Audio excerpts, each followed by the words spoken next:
Hello, Professor Bright here. Welcome back to A House of Many Doors. Now, last episode, well, we reversed some decisions, some poor choices were made. And for this episode, we're going to continue to make very poor choices by going to the City of Engines to visit with the hostage king, who, well, he might be upset that we threw out Laplace, but, well, Delgado seems to think he can negotiate. I frankly think that's not going to happen, but we'll see. I might be wrong. Also spent a couple guineas just, repairing and resting. Though, oh yes, the resting didn't quite work out according to plan. Hi, guys, could you not? I know yeah, there we go. We kind of had a run-in with some naughty doctors earlier. Can't help but feel that they might hold a grudge. Still, yes, we got that thing I've been looking for a while, but never found because it was hiding in the goat stones. What is it called? Hideous Revelation, I want to say? Although I got that confused with, two other things. But yes, that's why our sanity is not, completely fixed. Which would have been nice if we could... Please stop. Yes, it would have been nice if we could have avoided that. Although I suppose it might be useful somewhere. Who knows?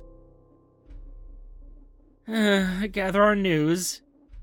I do love the City of Engines, don't get me wrong, I'm just worried, you see. For reasons. Wander the streets first. This street encircles a cog, an upright cog that's half underground. As you walk down it, the ground rumbles beneath your feet. The cog is moving, and it plunges you into darkness below. In the few dark minutes before the streetlights turn on, you stumble onto an interlocking bridge that drops you onto another cog nearby. Abruptly, you've wandered into the hidden bowels of the city, the Under Cogs, spinning and grinding in subterranean twilight. No one lives down here. No one that the above-ground citizens consider important, anyway. Just the desperate and deranged. Worrisome.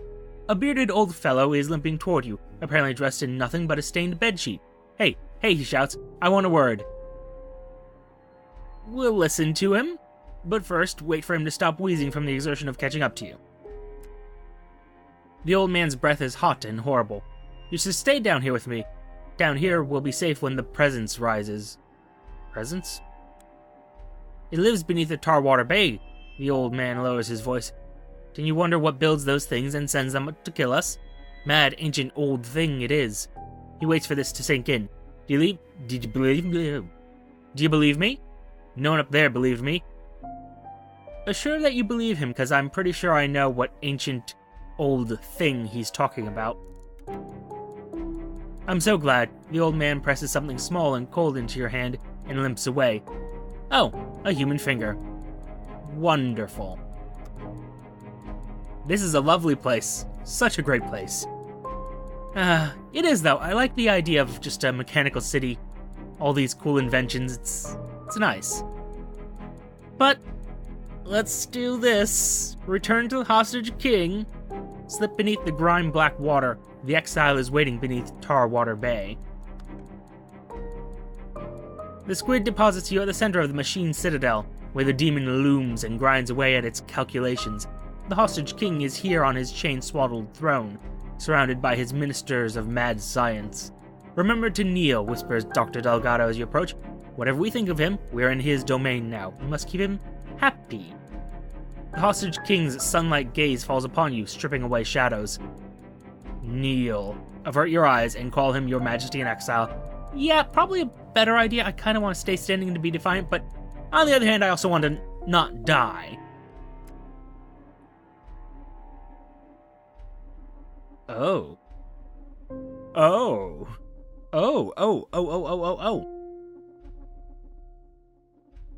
The gears in the hostage king's throne rumble in something like satisfaction. Have you acquired the items I need? He asks. Allow Dr. Delgado to try to deter the hostage king from building the demon.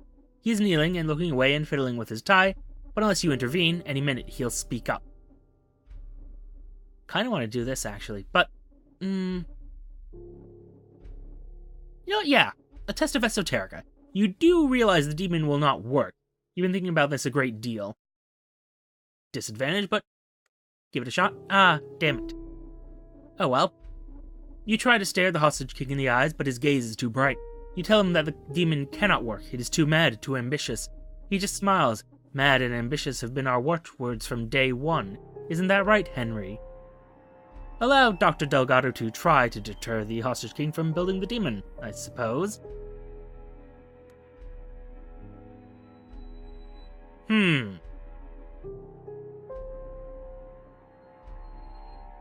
Oh. Your Majesty in exile, Dr. Delgado prostrates himself. Please reconsider building the demon. I know you want to escape your chains just as I want to return to the world I was born in, but if it works, this machine will be far too powerful for any one man to control. Man? Man? The hostage king's sunlight eyes burn brighter. The air shimmers. I am no ordinary man. I am the hostage king, a perennial, immortal, and unchanging since my time in the garden. The demon is the culmination of centuries of work. If you are not here to help me complete it, be gone. 2 technic squid appear with a clap of thunder, their mechanical tentacles winding around you. We have to get to the demon, shouts the doctor. I have a plan. Excuse me, sir, a question. A perennial, immortal and unchanging since my time in the garden. Explain. Well, break free and rush to the demon. No other choice.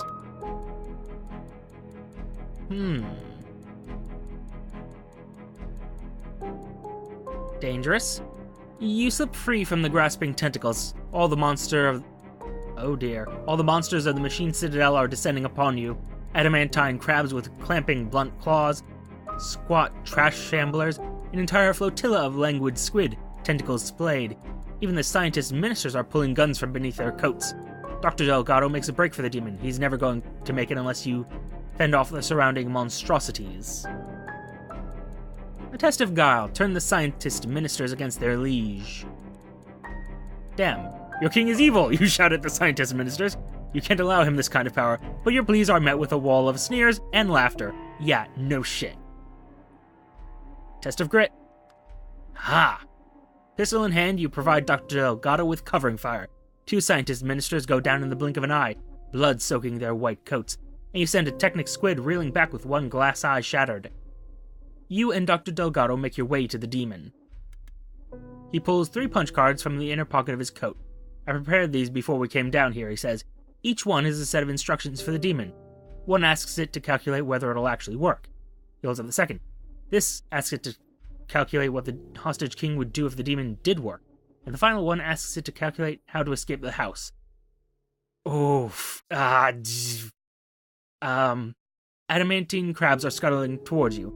Technic squid loom overhead, splaying their tentacles. Time, we don't have any time, says the doctor. Which should I put in? I think I know how we can escape the house. I'm pretty sure I know what happens here. This, though. Ooh. Damn this choice. I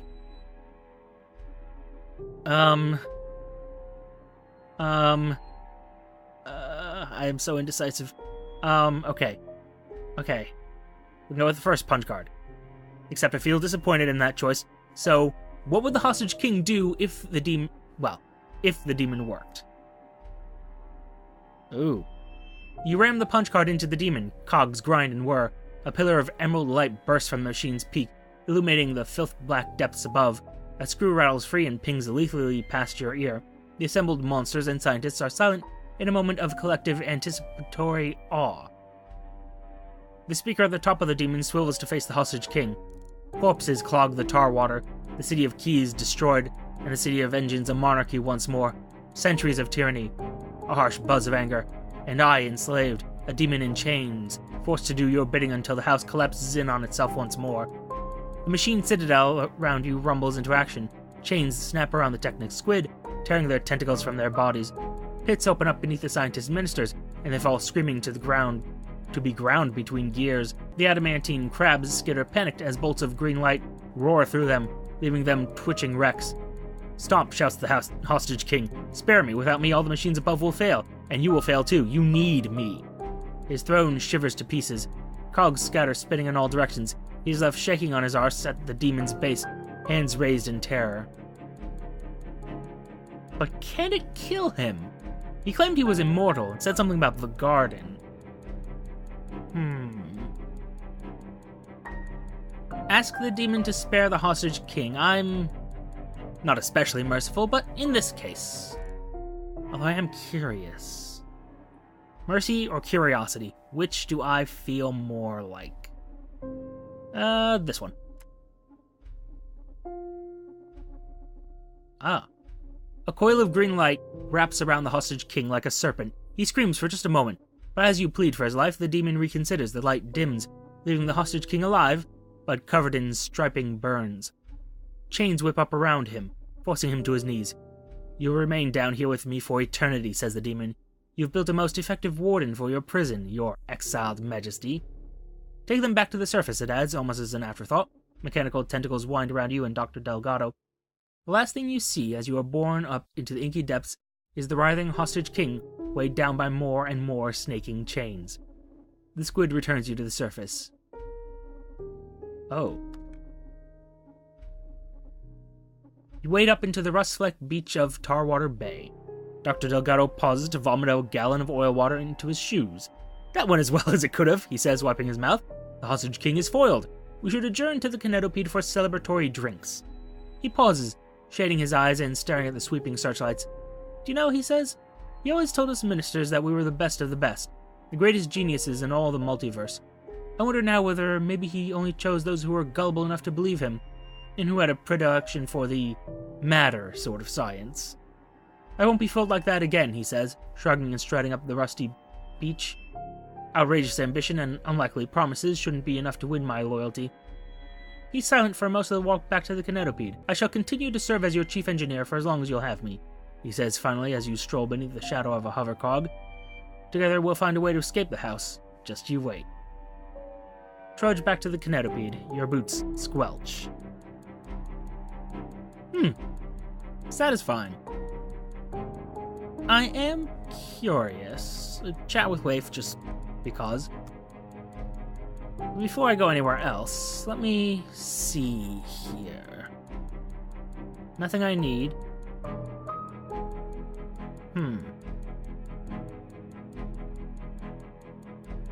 I'm curious. Go, well, I suppose we should start in a direction.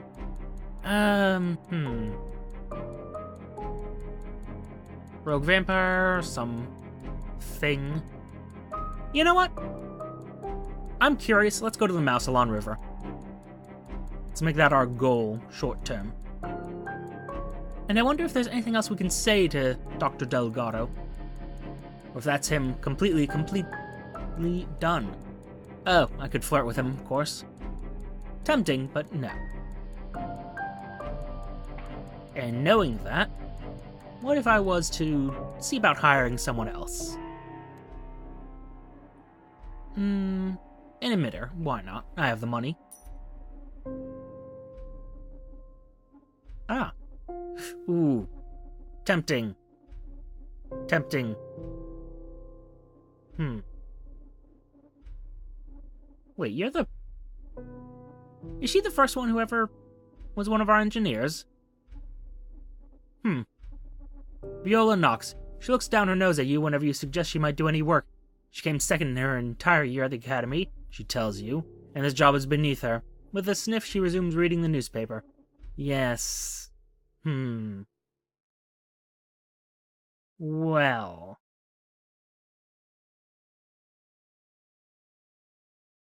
I suppose we never actually got a, proper assignment with her, so I suppose she'll do. Yeah. Regardless, as I was saying before, Mousalon River. Let's head that away. Viola.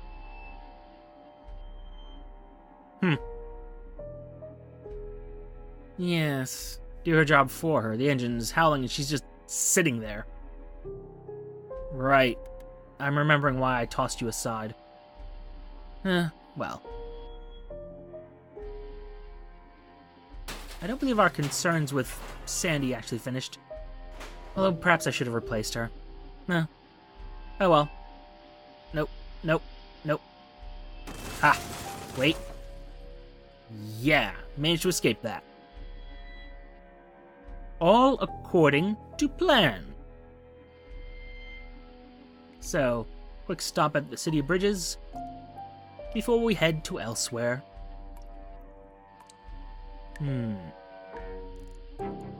Curious what else we'll find in the Mousalon River, though. Well, gather our news. And actually, while I'm thinking of it, let's just double check.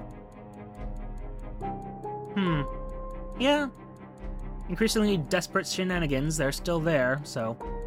In theory, something will be happening with Sandy. Possibly. We'll see.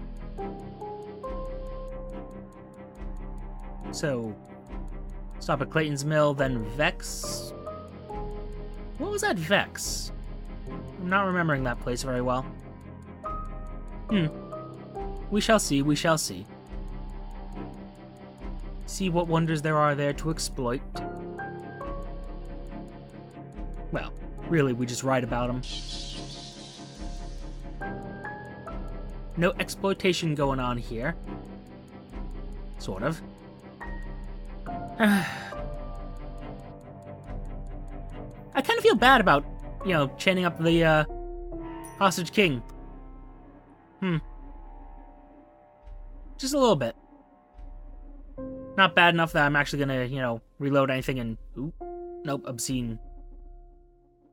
Yeah, that witch's butter thing, that's just weird to me. But no. Ooh. No, we won't sell that. Not to you, though. Yes. I wonder if the demon had been completed, what it might have been capable of. Well, clearly it was capable of trapping a possibly immortal king down in the tar water forever. I really hope he wasn't actually immortal, because if he was, man, that was an evil thing we just did. Of course, you could say, yeah, well, he was a villain, so it's fine, but I mean, nobody starts out as a villain. Oh well. Okay, just said last visit was Clayton's Mill. I was like, is Sandy claiming she discovered Clayton's Mill? Because I got some bad news for you. We knew about that a while ago. Oh, and I need to remember to start exploring these things. Just on the off chance I get myself an arcane codex or grimoire. It was lovely when I had a memory.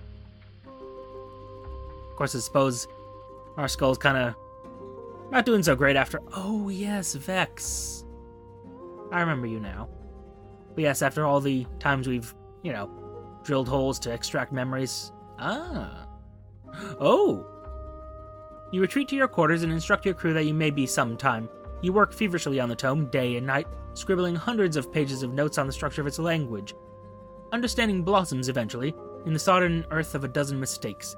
You find similarities with other obscure languages, and working from those, you're gradually able to tease out meaning. The book is an ancient treatise on the customs of the Mycenae, and it contains many secrets of their history that you did not know. You'll send this to the college when you return home. Maybe. But now I know more about the Mycenae, I wonder what that might give us. Oh, no shops, right. Yeah, why not? Gather some god smoke. Careful, a single breath of god smoke can send a man into religious rapture for weeks. The crowd silently part for you and shuffle back in place behind. They're so tightly packed together that the long-starved dead are standing with the living. You tighten the straps of your gas mask nervously and get to work coaxing the smoke into your bottles. No problems this time, thankfully. Hurry back. Gray tendrils of smoke curl around your feet, as though to pull you out to sea. Yes, perhaps not. No. Ugh. Yeah, just a burned god. Think we're good. Think we're leaving.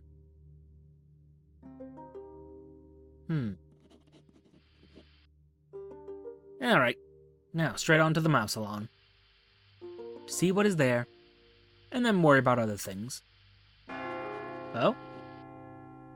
Gravespite, you say?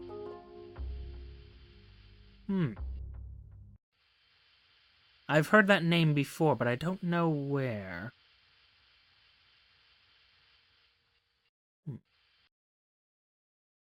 Well, let's go there, see what's there. Where have I heard it?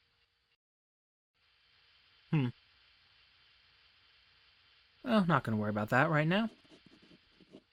Just go, explore, see what's there. Oh, it's fine, it's fine.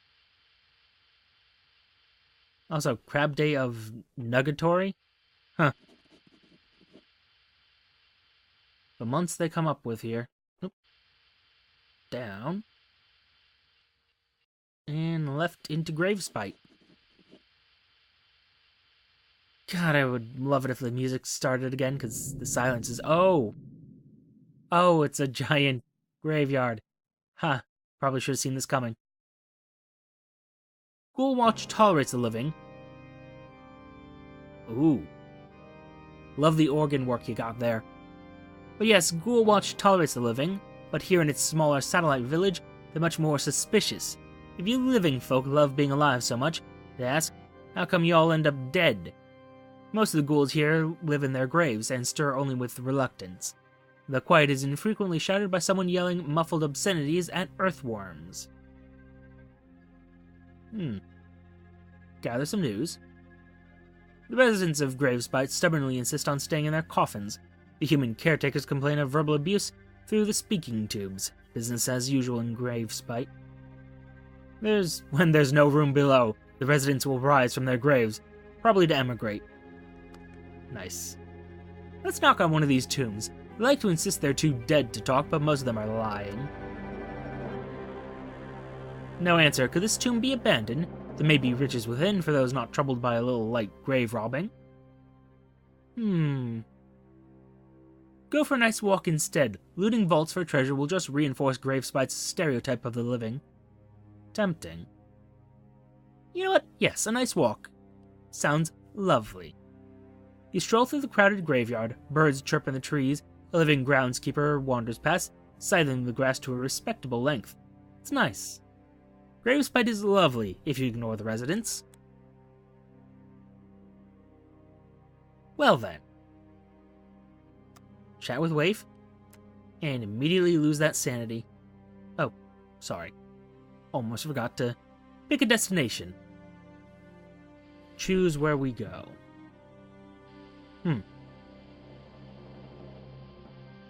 And onward to elsewhere.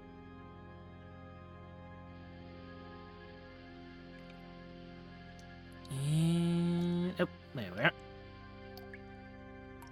But I didn't even hit anything then. Well, I did there, but I didn't hit anything back there. You kids and your crashing sound effects. Bah. Alright, 2 left and 2 up.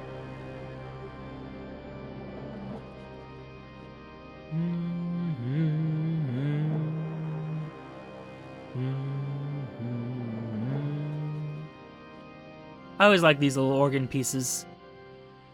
Gets just the right mood. The right sort of behavior for, ooh. Let's kill the last tree in the house. And lumber. Excellent. Now we have emergency fuel.